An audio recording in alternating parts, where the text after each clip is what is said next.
Bienvenidos a relatos y leyendas de horror. Queridos y queridas amigas del canal, les damos muchísimas gracias por acompañarnos en este nuevo relato. La historia que les traigo el día de hoy es una experiencia de autobrujería, por llamarlo así. La verdad que tiene un final algo triste, pero creo que nos puede enseñar una lección de vida. Les pido que se queden hasta el final y, como siempre, si es de su agrado, no olviden dejarnos un comentario, activar las notificaciones, compartir este trabajo en sus redes sociales y suscribirse al canal. Empezamos. Hola amigos del canal, espero se encuentren bien. Hoy deseo compartir un relato, el cual a su vez me lo contó mi esposo, y trata sobre lo que le sucedió a una amiga de él de la secundaria. Cambié los nombres de todo por privacidad, pues el relato es algo delicado. Les cuento la historia tal y como él me la relató, o sea, se las cuento en primera persona. A esta historia la he titulado El ritual de la rosa para atraer a los hombres. La Zoco era la chica rara en nuestra clase. Estudió conmigo desde segundo de secundaria hasta graduarnos. Era bastante introvertida y mis compañeros la consideraban poco atractiva. Era rellenita, descuidaba su cabello, usaba frenillos y anteojos. Se podría decir que era el blanco perfecto para el bullying y las bromas crueles. Solo una amiga y yo conversábamos de vez en cuando con ella e intentábamos ser amables. Así siguieron las cosas hasta el último año de estudio. Luego, después de graduarnos, perdimos el contacto totalmente. Varios años más tarde, cuando tendría tal vez unos 24, me encontraba saliendo del trabajo y me encontré a la Zoco en la estación del metro. Ella llevaba una minifalda, tacones altos y medias de red. Se me acercó ofreciéndome pasar un rato con ella, y yo solo le saqué la vuelta sin mirarla. Pero luego ella dijo: «Hola fulanito, ¿cuánto tiempo sin verte? ¿Cómo has estado?» Me sorprendió que supiera mi nombre, pero cuando la miré, la reconocí al instante. Era la Zoco. Me sentí incómodo por haberla ignorado. No podía hacer como que no la conocía. La saludé y conversamos un poco. Y en medio de la plática, ella me preguntó si no le invitaba un trago, ya que estaba muy sedienta. Recuerdo que era tarde, pero tampoco tan tarde, y como yo no tenía ningún apuro de ir a casa, acepté la propuesta y fuimos a un bar que estaba cerca de allí. Cuando entramos, pedimos un par de cervezas bien heladas y nos sentamos a charlar. Hablamos de varios temas. Yo por mi parte le conté dónde estaba trabajando. También le dije que no había estudiado en la universidad porque según yo no encontraba mi vocación y cosas así. Ella simplemente me miró y me dijo que aún yo era joven y que podía hacer lo que quisiera en la vida. Y luego de ella contarme un par de cosas de su vida, me explicó que se había metido a la vida galante porque fue la única forma que encontró para salir adelante.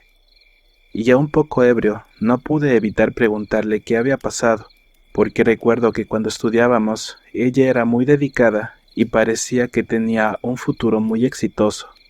Pero ella, con algo de pena, suspiró y me relató brevemente su historia, la cual es la siguiente. Resulta que en la secundaria sufrió mucho debido al acoso escolar y a la hostilidad de mis compañeros. Todo eso la sumió en una fuerte depresión. Nadie lo sabía, pero en esa época ella intentó quitarse la vida un par de veces. Cuando nos graduamos, ella ingresó a la universidad a estudiar veterinaria y dijo que al comienzo estaba muy motivada. El problema era que su apariencia aún le causaba inseguridad, porque ningún chico le prestaba atención. Iba con sus amigas a las fiestas, pero ellas siempre conseguían un ligue y la dejaban sola, mirando cómo las demás se besaban, mientras a ella ni la volteaban a ver. Obviamente esto era porque ella no era muy atractiva, que digamos. Así que cierto día decidió empezar a arreglarse y mejorar su aspecto. Se arregló el cabello, se quitó los frenillos e incluso se sometió a una cirugía láser para ya no depender de los lentes. Para el tercer año se veía mucho mejor, aunque no era despampanante, pero al menos estaba más presentable. Aún así, siguió siendo completamente ignorada por los chicos. En las fiestas intentaba coquetearles, pero nadie mostraba interés en ella. Se frustró mucho con esta situación. Ya rondaba los 20 años y nunca la habían besado siquiera. La pobre volvió a deprimirse y se aisló durante un tiempo. Dice que recuerda que una noche mientras navegaba en internet en busca de consejos para ser más atractiva, vio un anuncio de un libro que le llamó poderosamente la atención. El anuncio decía más o menos así: ¿cansada de ser invisible? ¿Quieres tener a todos los hombres a tus pies? Aquí está la solución: rituales de amor. El anuncio despertó su curiosidad al instante y sin pensarlo pidió el dichoso libro. Para sus adentros pensaba que ya lo había intentado todo y que no podría perder mucho con probar un poco de brujería. En cuanto le llegó el libro, empezó a experimentar con algunos de los rituales descritos allí. Me dijo que probó con varios y solo unos pocos dieron resultado. Uno consistía en cargar en su bolso un pañuelo con su menstruación para atraer a chicos.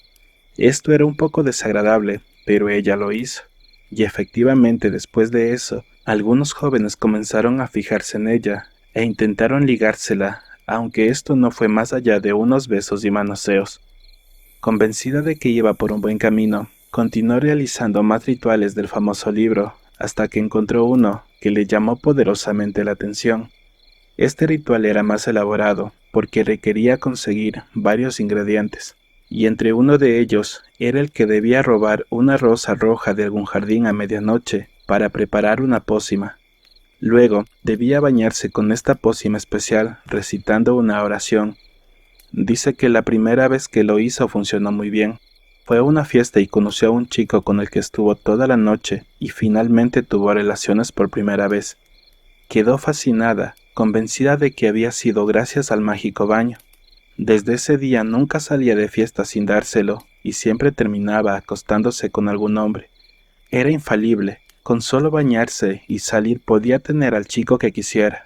Dice que llegaba a las discotecas y los hombres se le quedaban mirando con deseo. Incluso en una ocasión se duchó con ese líquido antes de ir a clases porque le interesaba un profesor y también logró seducirlo. Eso sí, las instrucciones eran muy claras, y cada vez que quisiera ligarse a un chico, debía salir de su casa bañándose con esta pócima. Le gustó tanto esto que le hacía sentir que se bañó casi a diario por un año seguido, en el cual dijo que había estado con más hombres de los que podía recordar. Pero todo esto se convirtió en una adicción para ella. Su reputación empezó a marcharse y era el centro de los chismes, tanto en la universidad como en su barrio. Pero los comentarios le resbalaban, porque después de haber pasado tanto tiempo siendo ignorada, ahora disfrutaba el poder tener a cualquier hombre que deseaba. Total, decía ella, la gente siempre había hablado. Pero la tragedia llegó una noche que salió de fiesta. Dice que esa noche se arreglaba para salir, pero decidió no bañarse con la pócima. No supo la razón, simplemente no tenía ganas de ligar aquella noche. Dice que solo quería divertirse, beber y bailar. Pero al llegar a la discoteca, notó como siempre que los hombres la miraban de forma extraña, lo cual le sorprendió, porque no se había dado aquel famoso baño mágico. No les prestó atención, como dije, ella solo quería bailar y pasarla bien. Dice que cerca de la medianoche salió a fumar y a buscar a una amiga suya que había salido. Llegó hasta el área de fumadores, pero solo estaba un par de chicos a los que no conocía. Su amiga no estaba allí, así que mejor decidió darse la vuelta para volver adentro. Pero cuando iba a retirarse, uno de los jóvenes la acorraló contra la pared. Le preguntó si ella era la famosa Soko, esa que decían que era tan buena en la cama, y le preguntó directamente si no quería ir con él a otro lado. La Soko le dijo que no, pero el tipo insistió y se le fue encima para sujetarla. El otro tipo que estaba allí también se acercó para sujetarla de los brazos mientras la arrastraban hasta un auto. Ella gritaba y lloraba, pero al mismo tiempo los hombres también le gritaban diciéndole que se calle, que solo querían comprobar si era verdad que era tan fácil acostarse con ella. No te describiré los detalles de lo que ocurrió después, porque ya te lo puedes imaginar. Resumiendo, se la llevaron por la fuerza a las afueras de la ciudad y abusaron de ella. Cuando terminaron, la abandonaron y la dejaron tirada por allí. Ella apenas pudo levantarse e irse caminando muy lentamente hasta su casa cuando ya empezaba a amanecer. Al llegar se metió directo a bañar y estuvo llorando bajo la ducha durante horas porque no podía creer lo que había vivido. No sabía qué hacer, la vergüenza le impedía contárselo a alguien. pero después de pensarlo mucho, dijo que de alguna manera esa era su cruel realidad, pues al fin y al cabo eso era lo que ella siempre había buscado. Quería tener a todos los hombres para ella y terminó creándose esa reputación de mujer fácil. Por esto fue que estos tipos pensaron que podían usarla a su antojo. Ella se había sentido tan desdichada e indeseable por años que después de conseguir lo que quería, nunca calculó las posibles consecuencias. Además dice que por andar de promiscua había destruido varias relaciones y hasta había hecho que algunos hombres con pareja le fallaran a sus esposas solo por pasar una noche con ella. Incluso decía, unos cuantos homosexuales habían caído en su juego y le fueron infieles a sus novios solo por experimentar algo diferente. Según ella se sentía muy arrepentida, pero entendía que todo lo malo que vivió fue consecuencia de sus propios actos. Desde ese episodio, su vida se volvió un calvario, como si no fuera suficiente con el trauma del abuso. Sus padres la echaron de casa al descubrir que ella se había estado robando dinero desde hace tiempo, y se lo gastaba en ropa, zapatos y en arreglos para verse más atractiva cuando salía de cacería, como ella decía. Para colmo, empezó a sentirse perseguida y observada, veía sombras y siluetas por todos lados.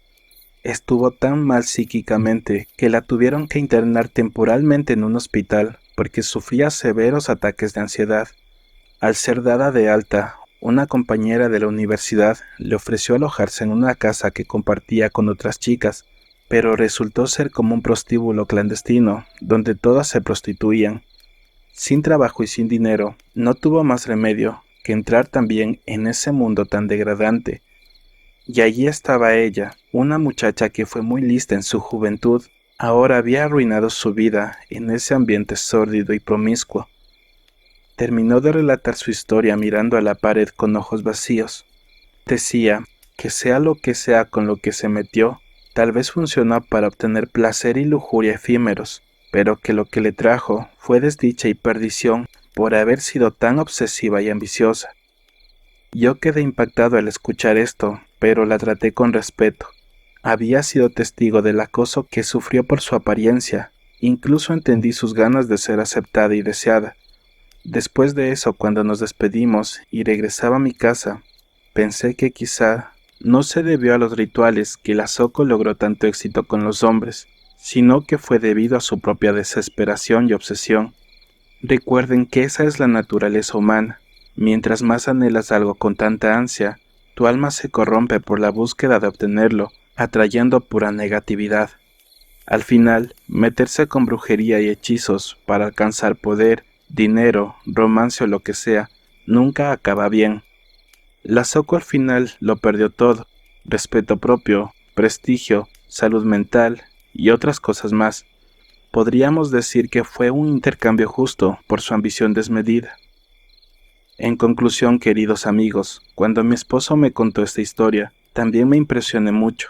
A veces hago limpiezas espirituales, pero nada oscuro. Él me explicó que lo de la rosa robada no era un simple ritual, sino que era una brujería pesada. Parece que sale en un famoso libro de conjuros, pero del cual no sé el nombre.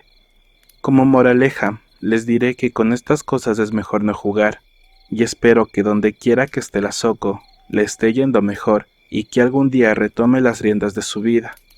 Esa era la historia que quería compartirles. Un abrazo a todos y gracias por leer. Queridos y queridas amigas del canal, mil gracias por haber llegado hasta el final de este relato. Como siempre, esperamos y les pedimos que si les ha gustado, por favor no olviden suscribirse al canal, activar las notificaciones, dejarnos un comentario y también un like. Y si está en sus posibilidades y no es mucho pedir, les agradeceríamos mucho que compartan este relato en sus redes sociales, como lo son Facebook, Twitter, Instagram, TikTok y WhatsApp, para que así más personas puedan conocer este tipo de experiencias y consecuencias que nos atrae el practicar la brujería. Ahora sí, sin más que decirles, y esperando que nos acompañen en un próximo video, se despide su amigo Javier de esta narración y hasta la próxima.